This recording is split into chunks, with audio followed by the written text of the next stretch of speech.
Hello everyone and welcome back to another video. Today we're going to be starting a brand new series on the channel, and it's a series that has been done for other games in the past, and I'm sure a lot of you guys are probably pretty familiar with it. The series is called something along the lines of Inside the Mind of a Pro. And the idea is that I can go through one of my games on the rank ladder, which is, I play pretty high level versus the toughest guys. And I go through the game and I give you guys step by step exactly what I'm thinking, what's going through my mind, and how I want to go ahead and play out the game. This is a pretty good idea in my opinion, or I hope so at least. I hope you guys enjoy it, because when you're watching a live game from my point of view, it can be kind of stressful. I'm moving around frantically, I'm talking about all kinds of things, and I don't always have the chance myself to give you guys commentary that will be, explaining what's going on in the game. And so it could be quite difficult to actually understand what's happening more than just like what's going on the screen, the surface level stuff. So I'm hoping the series can be beneficial and informative to those looking to improve at the game and to get better. And if not, I hope it's going to be just a fun watch, maybe just something you find interesting, seeing how the professional players are playing and thinking while playing as well. Also, if those two categories aren't enough, I hope that I can make it a somewhat relaxing video to listen to and something you can throw on a second monitor and just listen to on the side. I'm not going to be talking or moving frantically or too loud. I'm going to try to keep it more or less balanced and kind of walk you through the game in a consistent manner, something that's going to be, like I said, an easy listen. I'll try to talk a little bit slower than what I usually talk in my videos, and so hopefully that's going to be a good way for everyone to benefit from the video. And if you guys like it, I'll make more videos like this, but this is going to be the pilot or the test run. And with that said, let's go ahead and hop right in. So this game I actually played today, and it's very fresh in my mind, and it's really important that it's fresh in my mind because I need to be able to recall exactly what I'm thinking here. So I'm matched up against Yo, and you can see our ratings in the top right and left here, so pretty high level. And then you can also see that you have to like the video right about now. But otherwise, let's go ahead and take a look at my situation here. I'm playing in the blue, of course, as the Berbers, and my opponent is Dravidians. But for the sake of this video, we're actually going to be watching only from my perspective, because that's going to be the only one we see. There we go. Okay. It's important that if we're going to talk about what I'm thinking, that we see the game exactly from my perspective, because if not, we're working with more information than what I had at the present time. Alright, so in this matchup, Berbers versus Dravidians, I recognize that the Dravidians will have the early game advantage. Not only do they get the extra 200 wood upon reaching Feudal Age, but they also get skirmishers that fire faster and the cheaper men-at-arm upgrade if they so wish. And those are only the bonuses that apply in Feudal Age. With that said, comparing that civ to my civ, Berbers don't really have any bonus in Feudal Age besides the vills who walk a little bit faster. This could help with a little bit of collection rates, a tiny bit, but it also helps with vill fighting and with running away with vills and keeping them safe. So with that in mind, I recognize that Dravidians will be slightly stronger in the Feudal Age, guaranteed. Moving on now to Castle Age, who's got the advantage? Well, Berbers definitely have a slight lead in terms of cavalry, or a pretty massive lead in terms of cavalry. We get access to knights, camels, and all that good stuff. And we also get a 15% discount on all stable units once we're in the Castle Age. So I'm thinking if I can get the Castle Age in a reasonable time and reasonable economy, I can really control the game with those stable units. Dravidians have very poor stable units, and they excel in the skirmisher line, which doesn't really do that well against cavalry. So my thought process right away is that if I can survive the Feudal Age and get the Castle Age, that's when I can really do pretty well in this kind of matchup. I'm not really thinking about Imperial Age from the beginning, because the whole game can completely sway in the early game, and I don't like to think too far ahead. And considering Imperial Age when the game has just started, usually it's just unnecessary and takes away your thought. So instead, what am I focusing on? I'm focusing on securing my map early so that I can get by the Feudal Age with as little fighting as possible. I go ahead and do the standard build, putting 3 on wood, looking to either go for some scouts or just an archery range and looking to play defensive, maybe with some archers.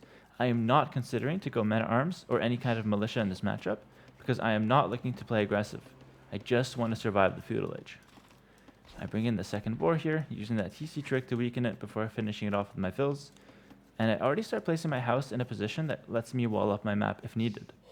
I could lure the other two deers, but the problem is I don't really have a good sense of where my opponent's at.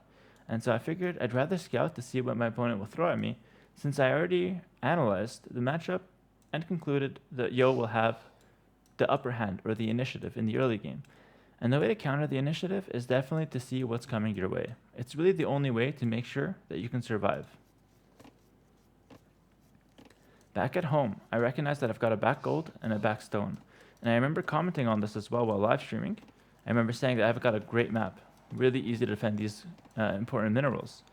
That being said though, I can't really wall as easily as I'd like to. This is a long way to just drop a bunch of pallasites. Here it's a little bit more doable, but the front is also rather open. It's a base I can wall pretty well in Feudal Age, but it's not something I can wall a lot earlier. But something really crucial happens right around now as well. While I'm analyzing my map and thinking of what I want to go for, my plans completely change once I see him coming forward with 4 villagers. At this point, I have to completely change my initial thought process and direct my strategy into another direction. So my initial response is to close the front of my base. My berries are super important for the early game, and so I don't want to let him take me off berries without a fight. And so my initial response is to keep an eye on his vills with my scout, and then wall up to protect my berries. Keep in mind this wall doesn't completely cover my berries. I'm obviously very exposed on this side, and the berries are pretty undefended. I don't have any military right now that can defend them. However, what this wall does is that it creates a difficulty for my opponent to get onto the berries directly. It makes him have to work for it. Either he has to commit to go around the berries, or he's got to try to range them from far away. And so what it does is it just makes it so my opponent has to earn the harassment on the berries, and he just doesn't get it for free. That way, if he does decide to commit to attacking my berries, I can simply run my villagers away, and he would be in a position where he would have to then decide what else he has to do or can do, and it doesn't just push me off berries for free. From this position, I know he's up fast to the Feudal Age, he made a barracks, and I imagine a range is coming because spear and skirm forward is natural.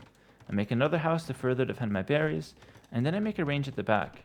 I made the range at the back because I don't want his vills to batter it down. If he makes a tower near it and then hits it with vills, it could be trouble. I now confirmed that he's on skirms and spears indeed, and we see the first move of the game offensively from him with a tower. This is exactly what I meant by him being forced to commit to attacking my berries. He's now forced to make a tower to hit them. He can't just hit them with the spears and skirms. And so this is already a pretty big win for me. My strategy to wall the berries has already paid off. He makes a tower, I make a defensive one, and I'm just trying to trade with this initial tower. This way, my tower can go ahead and kill his tower, and then if I can clear this, I regain access to my berries. And that's really huge because I only have 3 farms. So without the berries, my food income is quite weak. We now see some really important yet small feudal engagements. They're really important because we're both working with very little army. But if my army were to die and I lose a couple fights, my villas are really exposed and his army is already at my base.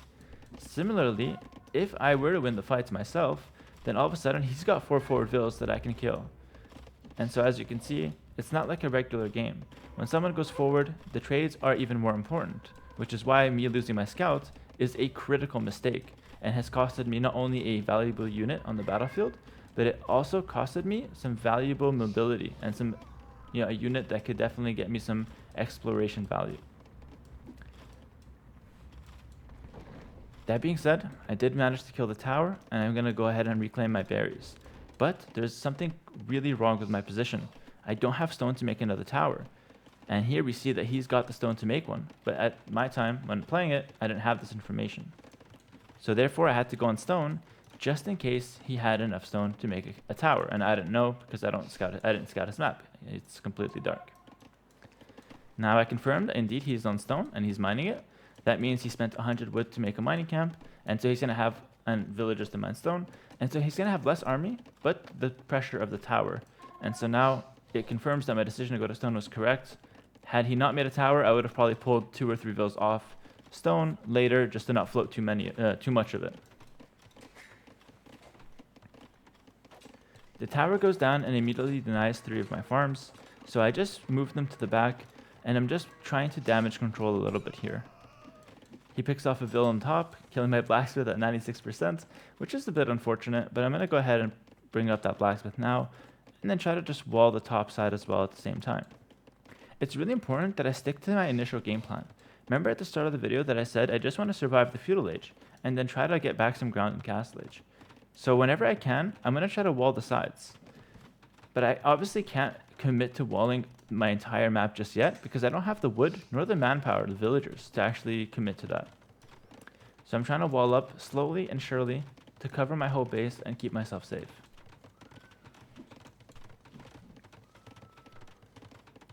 You notice that he's only now picking up double bit axe. Again, this is not something I had knowledge of, but this is just showcasing that he prioritized the aggression first and the economy later, whereas I already picked up my economy, kind of going hand in hand with my plan to just survive and keep my economy flowing in the early game. I use the same trick here with the small walls on my wood line, then making a defensive tower to keep this part of the map safe. I use a cheeky spearman walk here to divert the tower's aggression to my unit, and so he realized and then retargets my tower, but my tower is already winning the fight by a significant margin. And so that spearman dance was a very effective way to use my military when I really had no threat with that 5 HP spearman. That's another small victory for me. So despite him having complete control of the entire map right now, and despite him killing a villager, I feel like I'm still doing okay. I'm still keeping my stone and gold rather safe, and I'm killing the towers that he's making around my base, and keeping some of my resources safe. Remember, when he loses the tower, my tower stays for future defense. I then scout that he's making another tower right here, and so I rush down a counter tower, again implementing that same strategy, whereas if I'm defending with a tower rush, it's very easy for me to eventually win the tower fight, because if he commits his 4 villas to 1 tower, I can just repair and replenish the villagers constantly. If they get low, I send them back and bring new ones, so the defender always has the advantage in these kind of tower fights, if played correctly. I took a bit of damage there, but I managed to get the tower down, and that's going to go ahead and work the way down that initial tower, and he makes one a bit further back, but we'll deal with that later. I'm not too concerned about it for the time being. Next, my attention is diverted to the bottom of the map, where he's got 2 and maybe now 3 skirmishers on the field. So I move my army there, and I quickly try to deal with that. But then I notice he brings his entire army over there, and I realize we've got a problem on our hands. I try to claim the hill here, because I have less numbers and weaker skirms. His skirms fire faster. But I made the critical mistake of underestimating the amount of numbers he had. And so I quickly realized I actually made a crucial mistake here. I tried to use the hill to my advantage and try to get as good a fight as possible, but I quickly realized my efforts were dire, and I took a really bad trade. I tried to bait him to the outside, but Mr. Yo is no chump. He quickly realized that my base is exposed, and he targets my villagers instead of these useless skirmishers.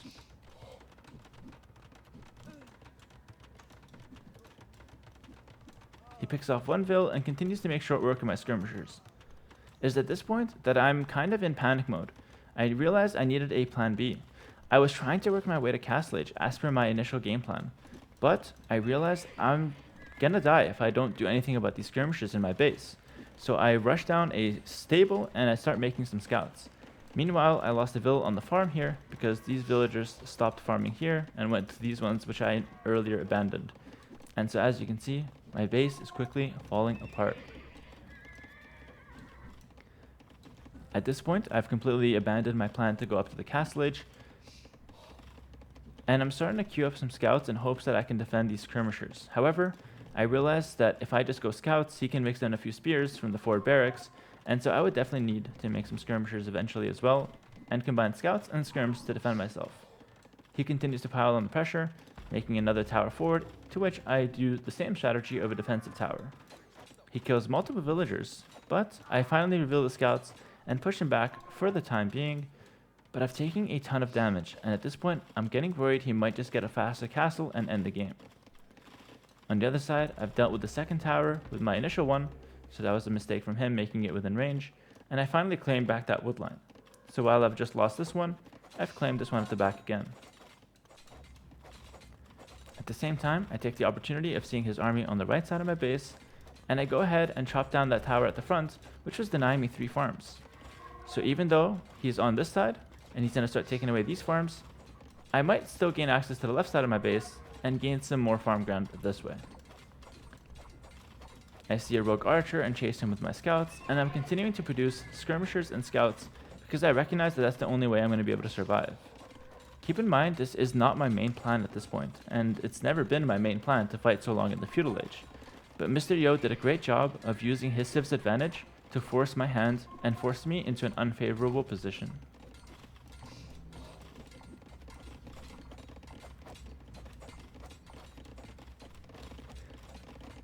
At this point, I recognize that I'm not going to be able to fight this army anytime soon. In fact, he's mixed in the spears just as I had anticipated, and I don't quite have the skirm numbers ready to take this army head on. And so I'm going to have to abandon my gold and my stone, taking luckily a gold I had on the left side that while it is exposed and out in the middle of nowhere, it's at least out of Mr. Yo's vision and out of his immediate target range. I go ahead and defend with the tower on my own here, and then I go for a big play. There's a lot going on here, but let me try to break it down to you. I send the villagers and try to use the villagers to kill the tower, because that's going to be my main goal here, and then I use the skirms to whittle down the spearmen, while using the scouts to kill the skirmishers that he had. At this point, I consider this play a success for me, but it's by no means a great trade. I've idled a lot of my vills, and I even lost a lot of my units trying to clear him up there. In the meantime, he actually managed a faster castage time, but I had no way of knowing this. I also won the tower war up here, and I continued to trade against the skirmishers on the bottom.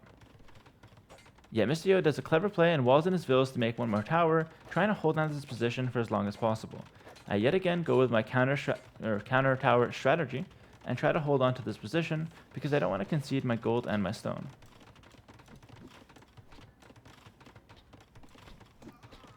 He continues to pressure me with skirmishers and now mixing in some archers and some spearmen. And so at this point, I realized I just have to get to the Castle Age. There's nothing I can reasonably accomplish in the Feudal Age anymore, and to get to the Castle Age, I had to of course use the market, because my farms got disrupted so much that there's no way I can field 800 food. And so to do that, I mined a bunch of gold and then used the market to trade all that gold for a bunch of food. This is not an efficient long-term strategy to abuse the market and to sustain a healthy economy that way. However, it could get you out of a pickle and a tight situation where you just need to quickly rebalance your economy to get a faster castage time. In this case, I'm actually a minute and a half slower, but thank God I clicked, because if I was even slower than this, then I would have absolutely zero chance to delay the push and to survive. At this point, he hits Castle Age first, and I've got no idea what's going on or what he's planning. I see units moving to the left-hand side. I know that there's a bunch of towers behind my base, so I start by putting out as many fires as I possibly can. I now realize I have to commit more into military, and so I add a second stable, planning to go knights.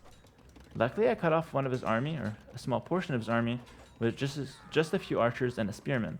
This was done because I got Town Watch in Feudal Age, and that allowed me to actually catch those archers.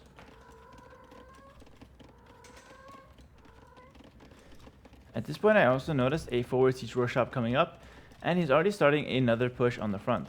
And so as you can see, I'm quickly being overwhelmed by what's going on around my base. I'm still stuck in defense mode, and I realized that he actually knew about this gold after all. So I made a tower there to help protect that, and to try to keep myself a little bit safe. I get to Castle Age finally, and this is where it's go time for me. I start producing a bunch of knights from 3 stables, and I make a monastery right away. Unfortunately, the monastery was slightly forward, and I couldn't really get it up because he had some elephant archers around it. And I realized it's not going to work, so I make the monastery at the back, because having monks on the field is super important against those elephants, and to heal my knights, so I need to get monks on the field. He tries to wall on this villager, but I managed to kill the palisade that was on low HP, and kill that forward villager. This is a crucial move, because that villager is going to build a monastery that again would really help him, converting my knights and healing up his elephants. So that was a very, very decisive moment for the game. At this point, I also land some raiding on the back of his woodline. This is not really something I paid attention to, but it's just something that I used to distract him for the time being. Meanwhile, focusing on the fight and trying to take some good trades. I killed some of his elephants and I managed to snipe his siege, and I felt pretty decent about, pretty okay about the situation after this engagement went down. In fact, I actually regained the score lead, and this acted as a little bit of a confidence boost. Another thing I noticed on my little expedition with the scouts was that he actually added a second town center. This is super crucial because him adding a town center shows me that he is not committing all in to this push. This means that I have two choices. I can either commit all in to my own push and then launch a counterattack with a lot of force, or I can simply develop my own economy and try to transition it to a more balanced game. I choose the latter option because that's the way I wanted to play out this matchup anyways, getting towards a good cavalry and skirm composition. I go ahead and attack him with the knights, and meanwhile, I also attack him at the back with these knights, trying to clear up his forward. Because he's microing at two situations or two different areas, he can't quite manage both of them consistently. This is the benefit of being the attacker, and so as you can see, a top tier player like Mr. Yo makes a crucial mistake and loses 4 vills and 3 archers, only because he was keeping a tight defense at home, in which he did a good job and didn't let me get a single vill. But this counterattack did exactly what I wanted it to do. It allowed me to clear up his little base behind my base, and allowed me to clear up the towers and reclaim my gold. This was a huge moment for me, and I considered this an amazing victory. That being said, this game is far from over, and I knew that. I saw his third town center, and I knew that he had a pretty decent economy back home. Of course, I couldn't see the vill count or the army count, so I wasn't as well equipped with information at this point. That being said, with 3 town centers, I could have assumed that his economy was pretty solid, and so it's for that reason I decided to also add my 3rd town center. Keep in mind, I have not been scouting him throughout this entire game. I've only been reacting to what I see from him. So when we talk about defensive play, we don't just talk about defending his army. We talk about also defending his moves. If he adds economy, I've got to also react with a logical, follow-up or a logical strategy of my own. And in this case, the best I came up with was just adding in more economy myself. I used whatever knights I had from the leftover counterattack to just trade them against some villagers. The reason for this was I didn't know how far ahead his economy was, and so these knights wouldn't be of much use once he gets to pikemen and eventually imperial age and halberdier. And so by trading them versus a couple villagers, I figured that would slow him down and allow me to kind of balance out the economy. Ideally, I'd be able to run the low HPs back and try to heal them up. Meanwhile, he tries another kind of small push, but it doesn't end up doing too well. I kill the Mangonel for free, and I'm just using the monks to heal up my low HP knights, something I'd recommend everyone does whenever playing cavalry. I'm finally clearing up the tower, and I think this one causes me a little bit more trouble than it had to. I kind of clicked the house instead of finishing it off, but that happens, of course.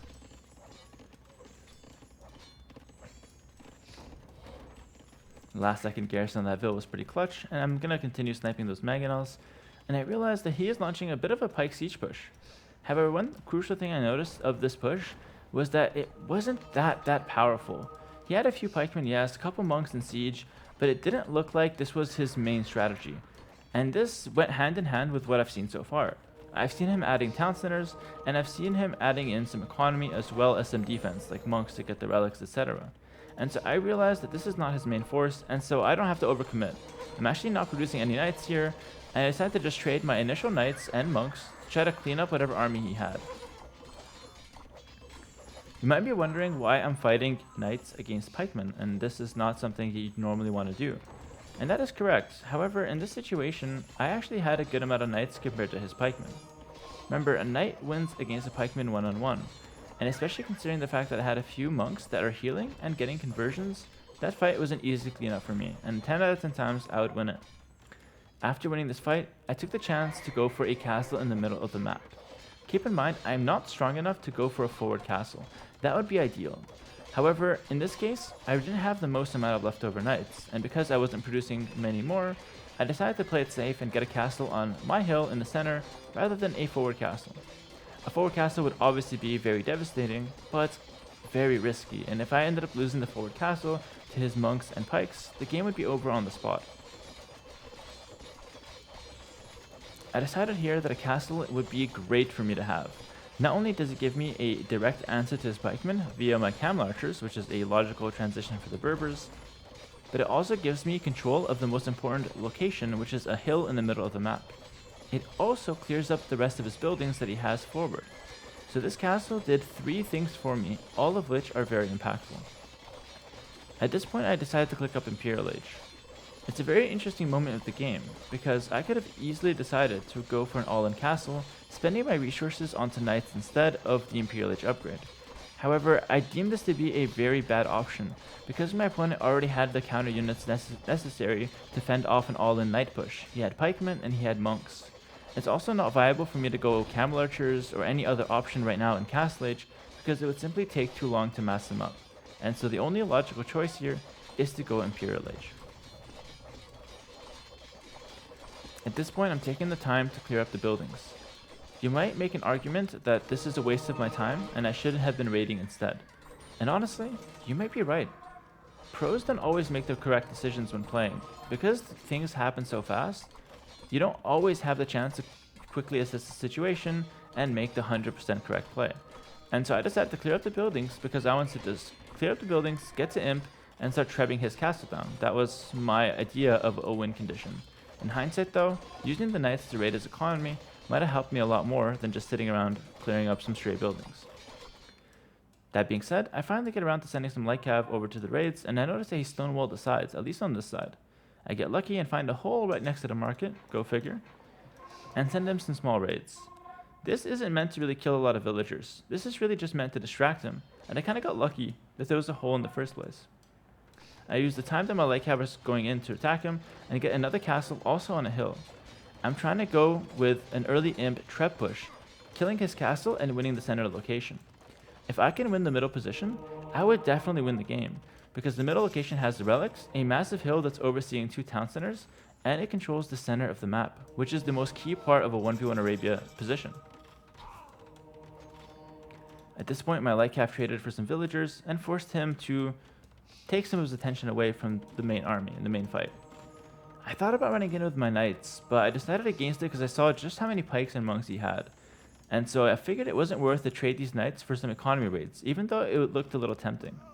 At this point I pick up ballistics and bracer, not because I have that many camel archers, but because I want these upgrades for my castles as well. Those are a great counter to the pikemen. He opted to go for pikemen and skirmishers, and he's making trebs from 1 castle. The way to overwhelm this is to win the treb war, and so I decided to tech into Siege Engineer, which although being an expensive upgrade, almost guarantees that I win this position. I right away noticed that he's got a Siege Workshop going down, which means he wants to play towards Bomber Cannon. This is natural because he's only got 1 castle, meaning he's never going to win the treb war against 2 castles. So his plan was to let his castle go down and then regain the position with Bomber Cannons. This means that I was on a timer.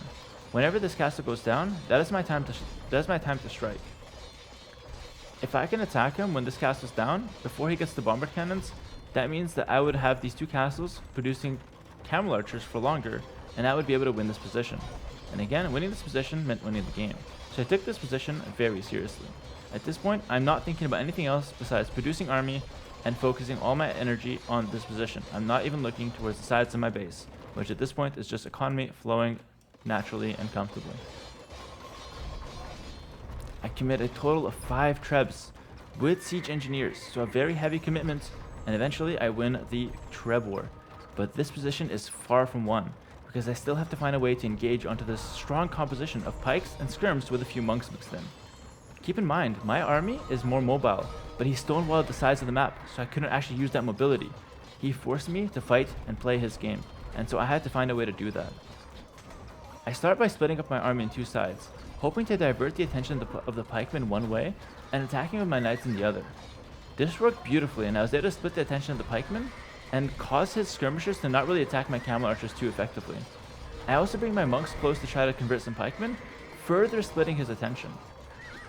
And so as you can see, even though I didn't have the mobility to run across the entire map, I was able to use my mobility very effectively, even in a small area. By using the knights and the light cav to bait the pikemen away into my camel archers, I was able to pick apart his skirmishers and start to slowly win the fight and start to slowly take advantage. I also had the trebs raining down on the army and helping me with cleaning up that army and winning the fight. At this point, my strategy has been completed, and I won the middle of the map, killing his castle and killing his army. At this point, it would be very easy to convert this into a victory, and that is why Mr. Yo tapped out. He knew he would lose all his production buildings, all of his relics, and his economy isn't that protected anymore.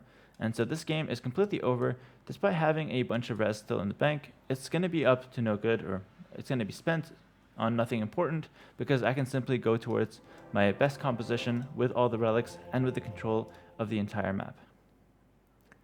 For information, this is how the entire map looked like. He had stonewalled the sides and really forced the issue in the center. If I had made a few extra misplays this game, he could have easily won, and I honestly felt like he played a great strategic game. This game in general was a great display of a early game civ like the Dravidians, trying to take advantage of their window of opportunity in the early game, trying to pressure me hard and prevent the Berber player from getting a free game and getting into the castle age where the Berbers really start to shine. Let me know what you guys think about the series. I try to talk a bit slower and keep my tone at a pretty consistent pace, and I'm also trying to diversify the language I use because I want to make these as interesting as possible, and I want to be as accurate with my words as possible to describe what I'm actually thinking in the moment, because there's a lot of little things that go on that we don't really get to talk about when doing live commentary. Hope you guys enjoyed this format, and let me know if you want to see more like this in the future. I personally really enjoy making this content because it gives me a chance to be a bit more serious in my videos and to improve my vocabulary overall, as well as my diction. Thank you so much for watching. Like, comment, and subscribe if you enjoyed, and let me know in the comments if you want to see more like this. Thank you, and bye-bye.